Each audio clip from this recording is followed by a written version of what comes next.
Good evening and welcome to Personality Profile here on Joy 99.7 FM. I'm Lexis Bill and look, I look forward to Thursday evenings because we get to sit with amazing people doing wonderful things here for the motherland. So tonight, you know what to do.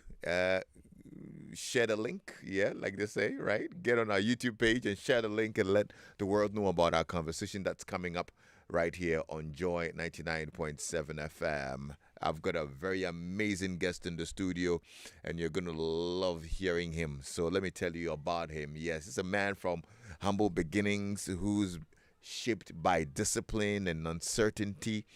And through that, he's built a business that has stood the test of time for over 2 decades. And now, stepping into the revered role of traditional leadership. My guest today is a man who embodies evolution in its truest form. His journey is anything but linear. It's a story of choices made when the path wasn't clear, of resilience in moments when the doors didn't open, and of vision, the kind that sees opportunity where others see limitation. He's the founder and CEO of ALSALE Services Limited, a company that has grown from a bold idea into a cross-border operation serving Ghana and beyond. And his influence cuts across finance, agriculture, enterprise, with footprints in boardrooms, communities, and institutions. But, beyond the titles and accomplishments lies a deeper service, one of faith, one of service, of identity. A man now entrusted not just with business leadership, but with the crucial cultural and moral responsibility of chieftaincy as the Ankobiahene of Asanteapa. Today we go beyond the success. We explore the man, his mindset, and the moments that shaped him today. Alhaj Ahmad Adade Boakye, known in traditional circles as Nana Yiadom Boakye Kanto, my guest on Personality Profile. Nana, you're welcome. Thank you very much, Lexis. So good to see you. Very, very good to see you. And you look so well and young. You know what I mean? Like, thank you very much. I'm this close to saying, you're part of the Gen Zs, but very far from that. Very far from that. Very far from How that. do you keep so young? Well, I don't know. I get that a lot. Oh, you do get that a lot? Yes, I do get that. Okay. Yes. I don't know. Maybe it's a blessing. If I don't look my age as a person, then that's you. Thank you very much. But anyway, so good to see you, and I hope you're keeping well. Thank you. Yeah. No, we're happy to have you on Personality Profile today. How long has this chieftaincy title been? Just from last year. Just from last year. Just from mid last year. Yeah. Yes. So how's it been so far? Like, is it new terrain? Yes, it's very new. I didn't know how it was until I got in. I've always known that in a traditional house, traditional home, the royalty is there, and then some of the chiefs come from the place. But it never occurred to me that I was going to be a chief. So when I became, I got to understand that chieftaincy is actually governance. Yes, and community development. A lot of things go in, and it's something worth documenting. Right. It's very, very important. Yes. What was the biggest cultural shock for you when you became the Ankobiahene? Cultural shock? I don't think I had any, because though I was not into chieftaincy, so to speak, but I'm a very cultural person. Very cultural. So I sort of know where I come from. Okay. I know my roots. I understand my people. I understand my forefathers and everything. So there was no shock. So you didn't have any challenge. You didn't struggle with anything or adapting to. It's a new lifestyle, isn't it? Well, if you put it that way, then the difficulty or the challenge is that you see the chieftaincy is in Ashanti region. And then it means that there are a lot of trips to Ashanti region lately. I wasn't making that. Yeah, okay. So every Akwesi there, you have to be there. Yes. And there are other things that have to happen. And these days too, I'm sitting and then discussing, solving cases and other things among other elders. So it means that I travel a lot. Yeah. And I think that is the change. That's the difference for me. The drive to Kumasi and Mampong and all those places. Right. Yes. Ankobia Hine. What does it represent? Okay, so the Ankobia stool in Asante Kingdom came about when it wasn't there. So what happened was that, but that's what I heard, that Ashantis went to war, and they went with all their generals and their combatants, and then there was nobody at home to take care of the women, children, properties, animals, and everything at home. So once Sehui chief sort of came behind them, looted, killed, and destroyed everything. Okay. So the divisional chief Ankobia Hene was established. It came into the Ashanti Kingdom. And what the Ankobia Hene does is that Ankobia Hene is that general who has a contingent of soldiers that stays behind to ensure that the town is protected from people or combatants who may come behind after the chief and every other person has gone to war to come and destroy the town. Okay. So the Ankobia Hene is the one that stays at home to protect the town. So to maybe the Homeland Security Minister or the Interior Minister, maybe in modern times. So it is so important to the extent that though the Ankobia Hene doesn't go to war, but the booty of war and the spoils of war are shared with the Ankobia Hene. So in Ashanti we say that Ankobia Hene onkobao and zodi bawadie. Oh. Yes. The reason is that if you're a chief, you're going to war, and you've left your mothers, your important properties, and even your graveyard not to be desecrated, you need a bold, courageous general with a contingent of soldiers to protect the town. So though the Ankobia Hene doesn't go for war, because he's known to be competent and a very courageous soldier to protect the town, whatever they make from the victories is shared equally with the Ankobia Hene. So basically, that's what the Ankobia Hene is about. This is interesting. Yes. And for you personally, it comes full circle because at some point in your life, you wanted to get into the military. You wanted to be a soldier. Oh, yes. You remind me of that one. Okay, so what happened was that after my A-levels, I think A-level was in 1996. And if you remember, there was a very long, about 1 year, or almost 2 years. Oh, the strike? University strike. Yes. So my father saw military enlistment in the newspaper. I said, I love it. I want to be. So I applied. I was invited with a letter. I still have that letter. Are you serious? Yes, I still have that letter. Oh dear, I'd love to see that. Yes, I still have it. So they invited me. I mean, I came from Ashanti region to the Burma camp. We went through the process, the physical exercises, the selection process. I did the aptitude test, but I didn't go through at the interview. What happened? What went wrong? I don't know. I think I did well. Maybe it wasn't my calling. I don't know. I didn't go through. Yes, but I really wanted to be a soldier. At that time, I liked the uniform. And with A-level, I was going to be what they call second lieutenant. Okay. So an officer. So the feeling was great with that one. But unfortunately, so being an Ankobia Hene, I think it's still about the same. No. That's why they didn't let you go for the war. Because they realized that you failed the enlistment. So they're like, Ankobia Hene,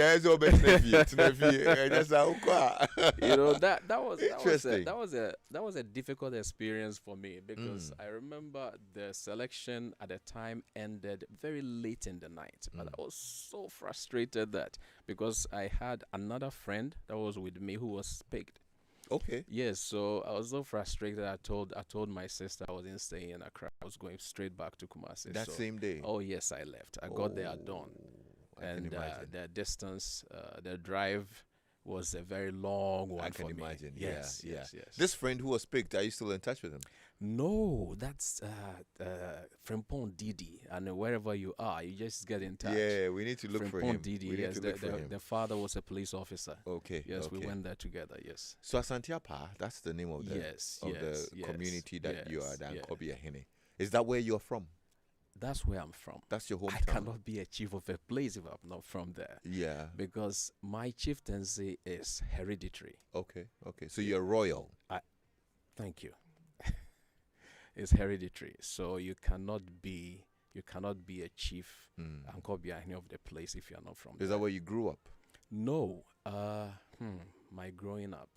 Well, I didn't grow up from at Apan, but I knew Apan. I visited Apan a couple of times, and on many occasions I've been there, but I didn't grow up in Apan.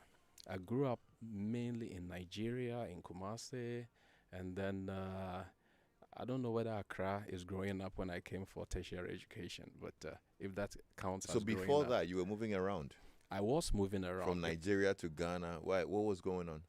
Well, you will remember that sometime in the 70s, a lot of teachers from Ghana moved for so-called greener pastures in Nigeria because of the oil boom in Nigeria. And my parents, who are both teachers, or who were both teachers, both on pension now, they moved to Nigeria too. So I'm told that I was sometime 9 months or a year old when I was taken to Nigeria. So I started my my primary education in Nigeria. In Nigeria. Yes, yes. Wow. Yes, Ijebode, so to speak. Yeah. Ogun State, yes. Do you have any recollection of some memories from there? Oh, yes. I did my primary education, parts of it over there. So I have a lot of recollection, and I'm still in touch with Nigeria. Okay. I'm still in touch. I see. mean, sometimes we even go for parties in Nigeria. Yes, so some of my mates, they've grown up, and then the lady that we used to stay, the landlady, she's been visiting us over here. Oh, nice. Yes, I mean, nice. as early as last month or last 2 months, she was here with that's us. beautiful. Yes, That's wonderful. Yes, yeah. So your parents were educationists. What kind of upbringing will a child of two educationists have? What was it like? Well, my father and my mother, they sort of guide you through your own thinking process. You see, they don't tell you what to do. They suggest for you to pick, and if you pick the wrong one, they give you additional information for you to make the right decision. Okay. Yes, that's how they went about it. So everything that we've done, all of us, they guide us through the process. So, but there's discipline. There is a reminder of what the objective is. My father always says, "Keep your eyes on the ball." A reminder of what the objectives are, and then they sort of encourage us to be the best that we can be for ourselves, for our family, for the society at large. It's interesting that earlier you mentioned you had admired the military and you wanted to get in. Your educationist parents didn't consider steering your path to any other profession, or this was your personal preference? You know, I mentioned earlier that at first the military, for instance, it was my father who saw the ad in the newspaper graphic And shared with shared with me. Okay. Okay, so there's no specific path chosen as to what to do, Okay. but the suggestion is given, and the advantages of each of the suggestions are given to you, and then you choose which one you want to do. Basically that. So when the military didn't go through, what was your path? Okay, from there? so I went to again admission at Accra Polytechnic then, now Accra Technical University. Yeah. And it was because I couldn't wait because the universities were still on strike. So after a year at Accra Polytechnic, I had two admissions: the University of Ghana and the University of Cape Coast. Okay. But it was both. All of them were 3-year programs, and Accra Poly was also a 3-year program. So I did not want to go and start All over another again. 3 years. So I Yes. decided to continue. Okay. So I finished HND in purchasing and supply. Ah, Yes, at Accra Polytechnic. Yes. I see. Interesting. But I continued. Okay. Yes, I continued. After Accra Polytechnic, I did my national service at Salaga. Salaga in the northern region, the Ahmadiyya Secondary School at Salaga. I did my national service there. After which I joined a company, the company is Blessed Tree Limited. Okay. It was through What was it into?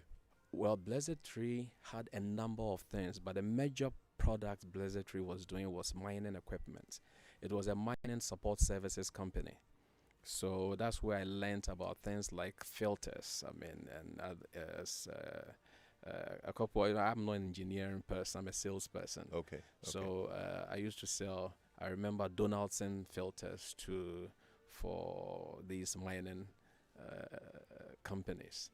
So we used to go to Obuasi a lot. We used to go to Takwa a lot, and some other office I see. automation equipment as What well. did that period teach you?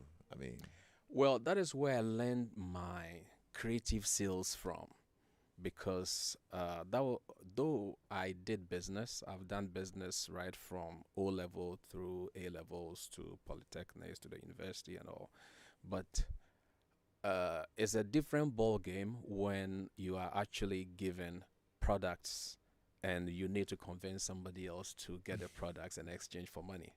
So and selling in that area is not missionary, something that repetitive. No, it's you actually have to create the sale, encourage the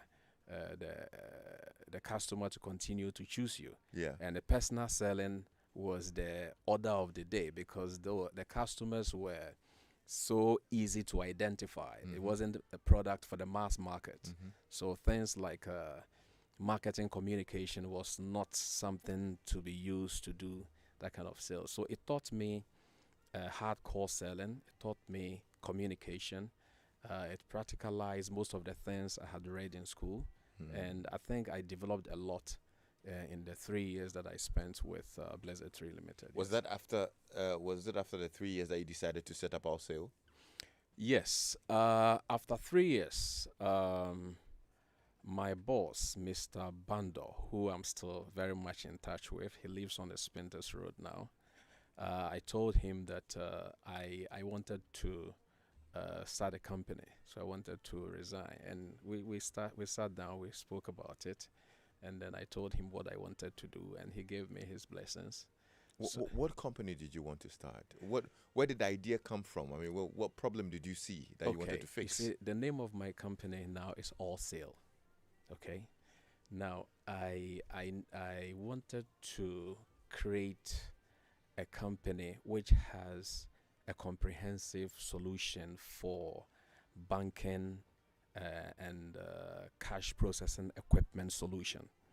At the time that ALSALE was starting, what we do mainly are banking machines, like money counting machines, office equipments, and sorters, counterfeit detectors, and stuff like that.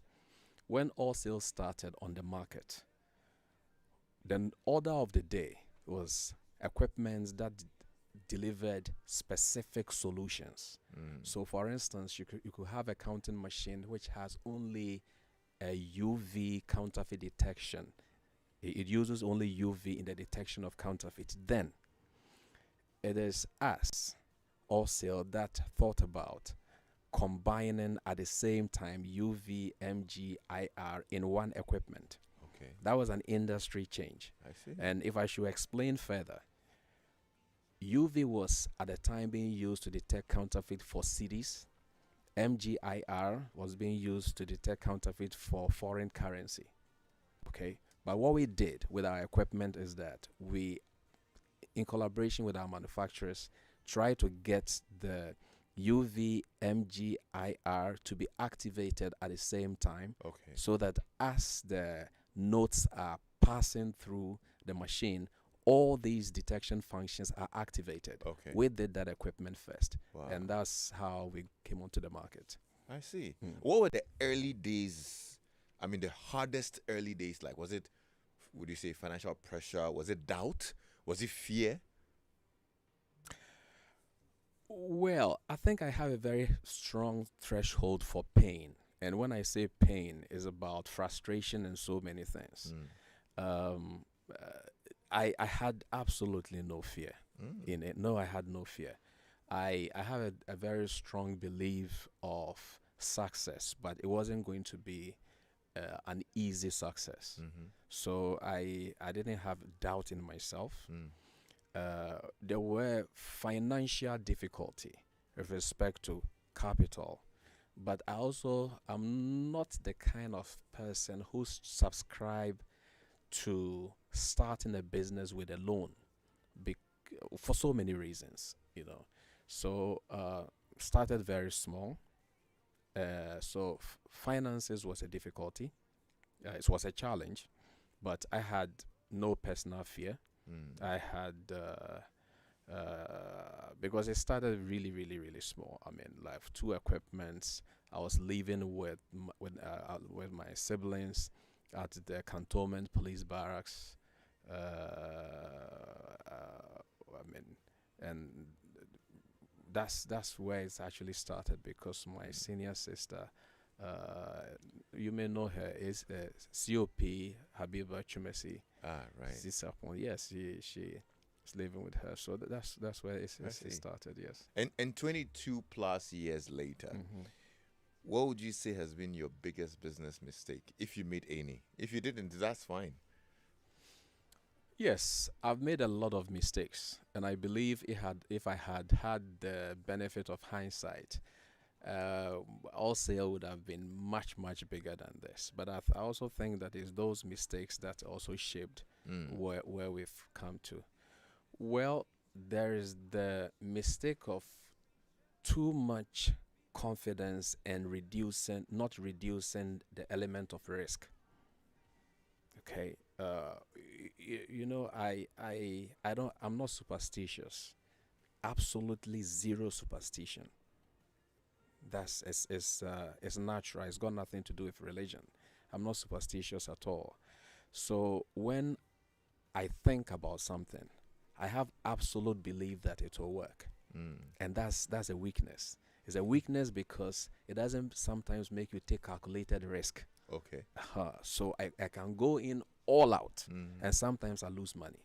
Oh. At the beginning. Yeah. Now I've grown. At the beginning. So those are some of the mistakes that were made. Yeah. So that's what I would call the mistakes. This your lack of belief in superstition. Where did it stem from?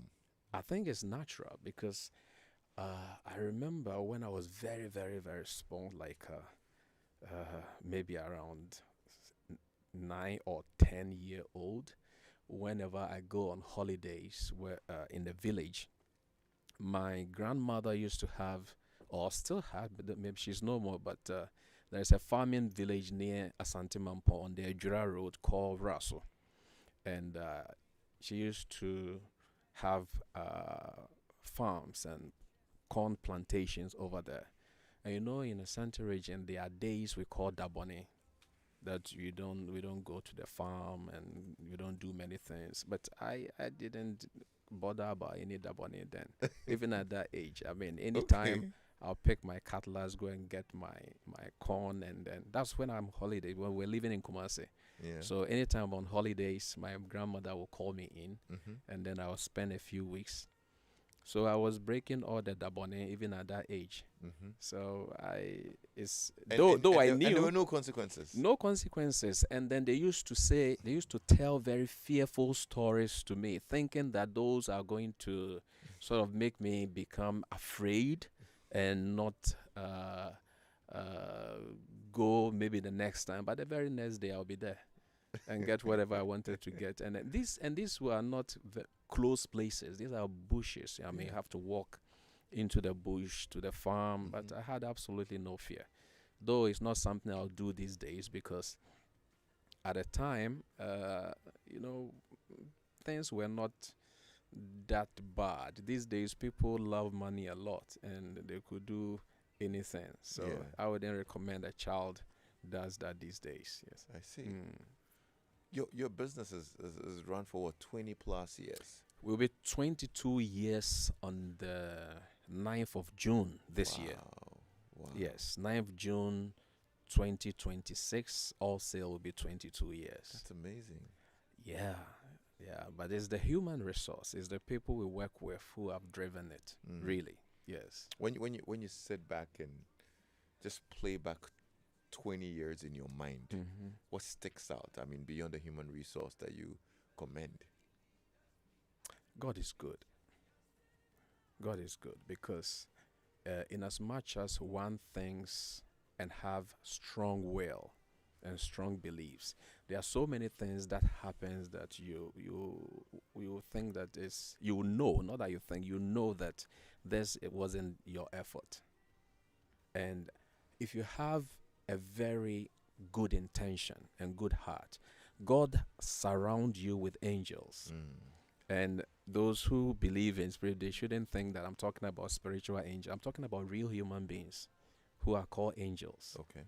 Yes, God surround you with people who are dedicated, who listen and translate whatever you give them as instruction into reality and operationalize it and make it happen.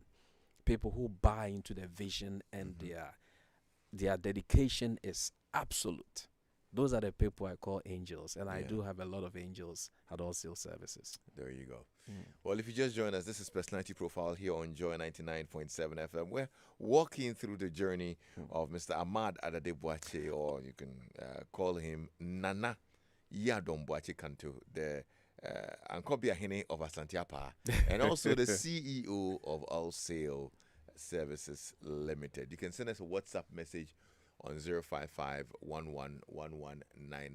I see some of your messages already coming through. And this is from Sam Selassie Akrobatu.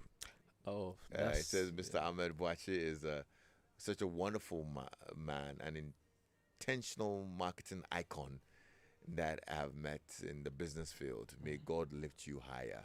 Thank you. Thank you, Sam. Yeah. So the name is Ahmed. Okay. There is AHMAD. However, the A is a combination of A and E because the Arabic text doesn't have an E. Oh. So it's Ahmed. A bit of A, a bit of E.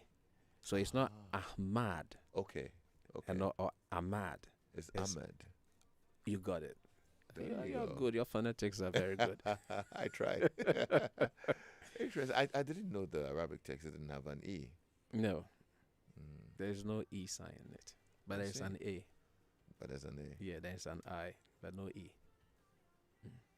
Interesting. We learn every day, don't we? Yeah. I totally love this. Anyway, 055 So, being installed as Ankobia Hene, very significant. What did that moment mean to you? Okay, so chiefs are the people who hold our customs and traditions, hold it intact.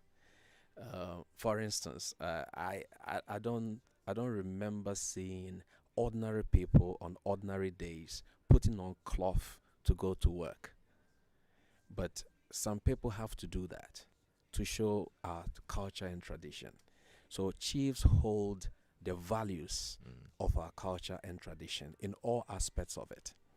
So to be part of the custodian of our culture, values, and holding it still for posterity to come and meet is a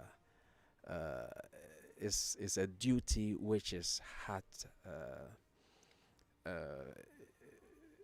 it's a beautiful one that I'll want to be continuously. Do you think doing, modernity and it's interesting that you put this perspective out that looks like the chiefs are really the some of the few groups of people who are holding our customs and traditions intact. But do you think modernization has watered down the significance of, let's say, traditional authority in our society? Yes, to some extent, the constitution of our country puts a lot in the central government, the executive government, and somehow the constitution tries to like having the National House of Chiefs and some bodies to be able to draw in chiefs into governance or support governance, so to speak. So but you are right, a little bit. But for us as Ashantis, we hold our culture and values exactly as it used to be. Yes, exactly as it used to be. If we get close, exactly as it used to be. I mean, everything that needs to be done are done exactly how our forefathers used to do them. What So kind of chief would you want to be remembered as? transformational. Somebody who transforms thinking, transforms physical structures, transforms and somebody who holds the the properties and then the the properties of the stool, and then ensure that it is improved in a modern way to create wealth and also improve education and make people realize that they have what it takes to be able to uh, improve upon whatever Yeah. they do, improve themselves, and have confidence to be able to soar really, really high. I know you're deeply involved with the Ahmadiyya Muslim mission as well. Humbly, yes. Yes. Okay. Yes. So, I am a born Ahmadi. I'm a Muslim. right, Hmm. right. So how has that shaped your decisions in leadership as a traditional leader and even in business? Well, if you know Ahmadis very well, the key thing people say about us, and that's the comment I've heard a lot, is the issue of discipline. And discipline is key in everything. Mm. So the values of Jamaat Ahmadiyya is that of discipline and holding the tenets of our faith, and it's something that, because we believe that anything a man does on earth will be answerable on the day of judgment. Mm. So it doesn't have to be specifically a religious thing.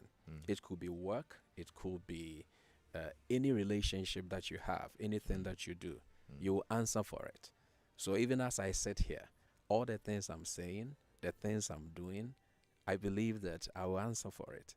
So my thoughts have to be clear, it has to be clean, and I have to speak truthfully. Interesting. Yes. I see.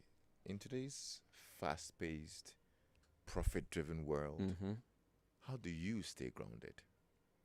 Okay, so I've written a couple of articles, and I think I should have shared some with you. One of them has a title. Um, Basically, is in context. I was trying to talk about how to stay real and how to, despite the push and pull that material world gives to us, and how people have become so materialistic to the extent that values have dropped, one can still be a businessman without being shrewd and Mm. can acquire wealth in a very what we call halal. Mm. Okay, you know haram is the opposite of halal.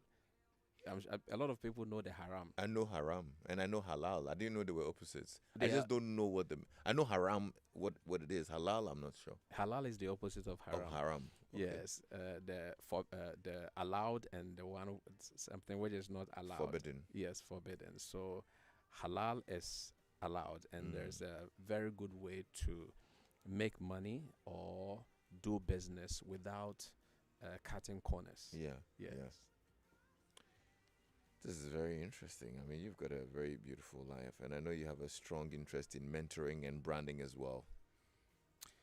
Yes. I believe the brand is the product. You see, your brand is your product. So if you get your brand right, and I know Joy FM, you take that thing very serious. If you get your brand wrong, you get your product wrong. In fact, you could even have a very good product, but if you don't get the branding right, and basically, brands is the thoughts that you are able to get people to imbibe, or perceptions that you get people to have about a thing. So if they, and the perceptions could be influenced with colors, with sounds, with quality, with packaging and stuff, just to develop a perception. And when the perception becomes strong, it can be so strong that it becomes like some kind of conditioning. I don't want to say classical conditioning, because that's also a different thing, but it becomes some kind of conditioning that influences the behavior of the consumer.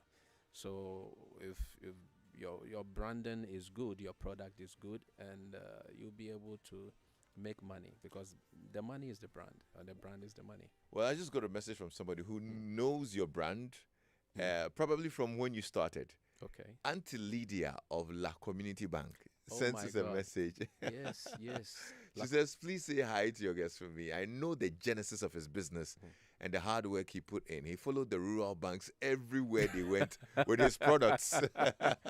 Yes. And yes. Auntie Lydia says, I hope you still remember me. I May remember the Auntie Almighty Lydia. continue to I bless remember you. I used to bother Auntie Lydia a lot. That was a long time. That's like 21 years ago. Wow. Yes. So what I used to do was that, at the time, rural banks were now being trained to, the Apex Bank had been formed, and they were, even at the time, it wasn't Apex Bank. They had another called the Association of Rural Banks. Those are the people I used to follow a lot. Association of Rural Banks. They used to organize training nationwide for rural banks, and the decision makers in the rural banks used to gather. So what I did was that I took the schedule of all these meetings across country, and wherever they go, I follow them. Wow. Yes. Sometimes some of them are ambush. I'm not even invited, but I ambush marketing. I ambush them, and then lay my table, put my equipments on it, and then I try to talk to a few people to give me a slot to say one or two things about my equipments. And we built some friends, built some relationships, and we were able to sell a few things. This is beautiful. Got a message from Honorable Suleiman Sanid. Former member of parliament for Ahafano North, Tepa. Yes. He says, look, amazing personality with a great heart full of generosity. May Allah continue to lead him on the road. Honorable, thank you so much for your message as well. Thank you very much, Sule. Yeah. Thank you. Sule is my graduate school mate. Okay. We did MBA together.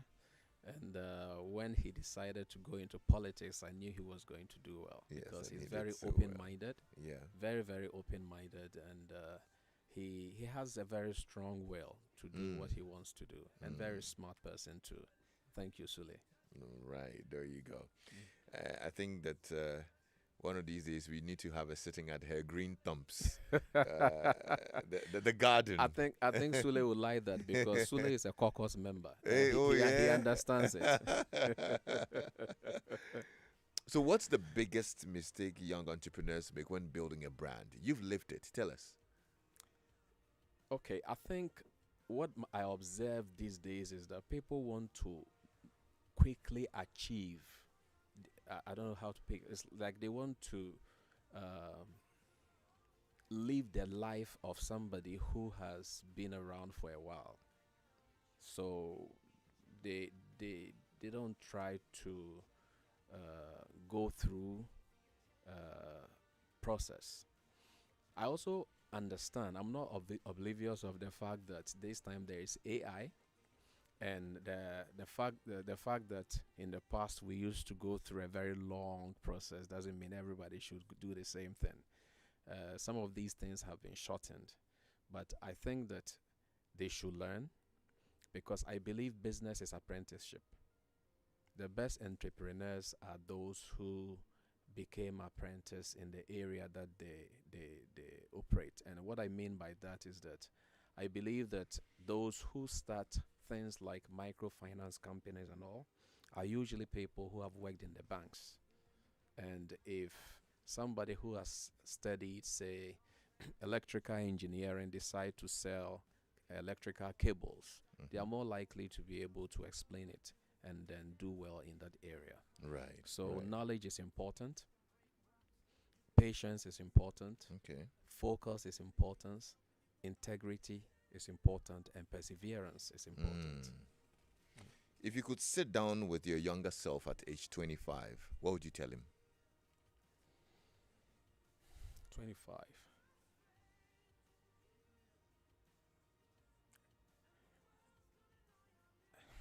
You know why I'm quiet? I'm quiet because I sort of grew up early in terms of thinking. Okay, how do I? Because at 24, I had built a house. You built a house at 24. Yes. So when you say my younger self at 25, that's why I'm quiet. Because you understand what I mean? Okay, so then scratch that question. Let's ignore that question. Okay. Now let's go back to how you built a house at 24. Was it ALSALE? Yes, just at the start. Just at the start, you know. You had made enough money from what was the company again? The blessed tree. The blessed tree. No. The tree No, gave you that no. much blessing. Actually, I also was started from blessed tree with, like, the money I made from blessed tree. That was part of my salary, was around the equivalent of 500 Ghana cedis today. Yes, that's what also was started with. So that is not it, but it started. That's why I said that God has been good, because that was like the very first year of operation. Going into the second year, that is when I built a house. So that's why when you ask me about my younger self at 25, and knowing that at 24 I was taking certain decisions, I don't know what to tell myself at 25. Wow. So was it the business that was that good, or you just had a good savings culture to be able to build a house? What was it? I would say it was the business. It was the business and the realization that real estate always gains value, and you can, if you have money you put in the real estate, you have a likelihood of having rent, having capital gains, increase in value and stuff like that. So I would say it's the business. It wasn't some kind of a saving culture, because I'm not a big saver myself even now, because I believe that money should be turned around. So you see me doing more into stocks, as in product stocks. You see me doing more into operational business operation rather than keeping cash. No. Okay. Because if you keep cash, itself doesn't grow. If you have 100,000 Ghana cedis or 1 million cedis, you put it in the safe, and then you come back after a year, you open it. Will it be 2 million? No. Exactly. So cash doesn't grow. But if you put that 100,000 or 1 million in real estate or into some kind of trade, within a year, it's going to grow, right? Yes. Exactly. So I don't like keeping cash. That's interesting. I think we should rather have a master class on finance planning and savings I don't like keeping culture. cash. However, you should be able to know how your cash flow is, so that you can continuously to be liquid, so that you are not found wanting. Yeah. Yes. When your story is told 50 years from now, what do you want your name to represent? Well, I don't want to come onto this earth die out, and there is no trace of me being here or having been here. So, and so I want to leave some kind of imprint. And the best way to do that is to invest in people. Investment in people, that's where the mentoring and the coaching comes in. I teach every day. I mean, my staff will tell you, we do review meeting every week. We do meeting with every department head every evening, okay, to check our operations, check what we are doing, how we are doing, what's happening on the market. And then when there are challenges, we sort of share ideas, and I communicate my experiences to everybody. Okay, so I want to be remembered. I want to leave this earth where people will know that there was somebody who was here who did X, Y, Z, and then the person made an imprint on a lot of people that transformed people's life. Personality profile here on Joy 99.7 FM. As always, we bring you amazing conversations, and I would totally have loved this not to end, because I'm getting a lot of juice, and I'm actually now discovering so many other sides of you and all of that. We should have had a whole conversation about savings culture and all of that, and I think that you've done an amazing job, and I'm sure the team at ALSALE as well appreciate your leadership and how far you've come with them. As we wrap up, what will be your final words? Any advice that's on your heart that you want to give anybody who's listening to your story today? What would you tell them? Well, I'll tell everybody to guard their peace of mind. It could be anything. Anything that protects your mental health. You should take it very serious. It could be something financial. It could be relationship. It could be business. It could be anything. Protect your peace of mind. And when you are sane, that is where you can do a lot of thinking. That is one. The second thing is that we live in a society where our forefathers gave us values and tradition. And it is very important that we know where we are coming from. Everybody should learn about who they are, where they come from, and why they even settled where they settled. When you know some of these things, it gives you the confidence to be able to do anything, because nobody can tell you who you are. You know who you are. It's important to do that. Again, people should have integrity. When I was growing up in Ashanti region, we used to call something sikafin. I don't know whether you've heard it before, where we believe that certain money certain people have made, we shouldn't give it value because we don't think that this is genuine. I don't know if it's still here, but I think people must bring it into their own personal lives, where if you cannot really trace the source of somebody's wealth, you don't hype the person too much to get yourself disgraced.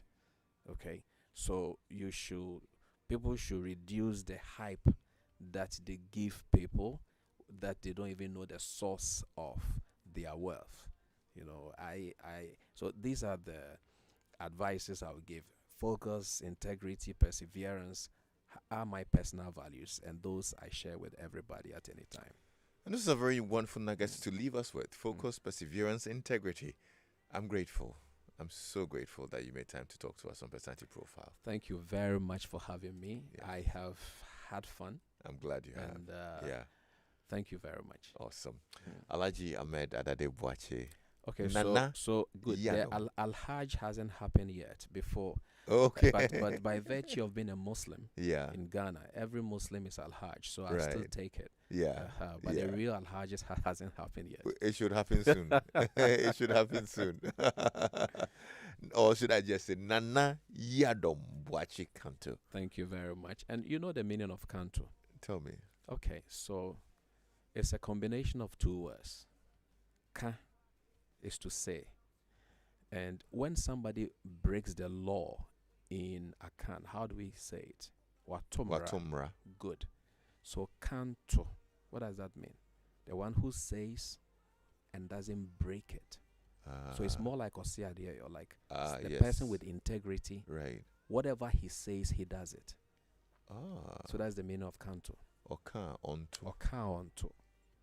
That's beautiful. So you measure Wow. your words before you say them. That's If nice. if you don't think that you can do something, you may want to keep quiet. I see. Mm-hmm. That's Kanto. I mean, if you hadn't told me, I'd just say Kanto is cantonments, but but that's a lovely meaning for your name. Yes, That's Kanto. wonderful. So it's Boakye Kanto. This is great. Thank you so much, Nana. Thank Great you very having you. much. My name is Lexis Bill. It's been great coming your way with Personality Profile here on your super station. Pretty surely, Joy Sports will take over Destination World Cup. Yep, that's coming up very shortly. And Uncle Ken will be on your radio at 8:30. Have a great evening, and we'll be back on your radio tomorrow.